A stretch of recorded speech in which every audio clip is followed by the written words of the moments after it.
ஒரு நாள் ஒரு மனிதன் வறண்ட பாதையில் நடந்து சென்றார். அச்சானக்காக சில கொள்ளையர்கள் வந்து அவரை கடுமையாக தாக்கினர். அவர் வைத்திருந்த அனைத்தையும் எடுத்து அவரை உயிரில்லாமல் பாதையின் ஓரத்தில் போட்டுவிட்டனர். அந்த நேரத்தில் ஒரு உண்மை, கடவுள் உன்னை நேசிக்கிறார். நீயே பல நேரம் எதையும் புரியாமல் நின்றாலும் அவர் உன்னை ஒருபோதும் விடமாட்டார். அந்த வழியாக ஒரு ஆசாரியர் வந்தார். அவர் பார்த்தார், ஆனால் உதவாமல் சென்றார்.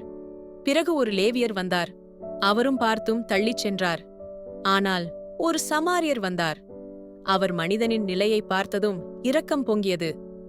அவர் காயங்களுக்கு மருந்து வைத்து துணியால் கட்டி அன்புடன் அவரை தூக்கி தனது மிருகத்தின் மீது ஏற்றிக் கொண்டு சென்றார்.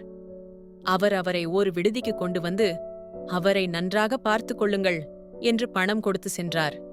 நீயும் வாழ்க்கையில் யாரேனும் உடைந்தவரை பார்த்தால் அன்பை காட்டுங்கள், இரக்கம் காட்டுங்கள், தேவனுடைய வார்த்தையை பகிருங்கள். இந்த வீடியோவை ஷேர் பண்ணுங்க, உங்க கருத்தை காமெண்ட் பண்ணுங்க.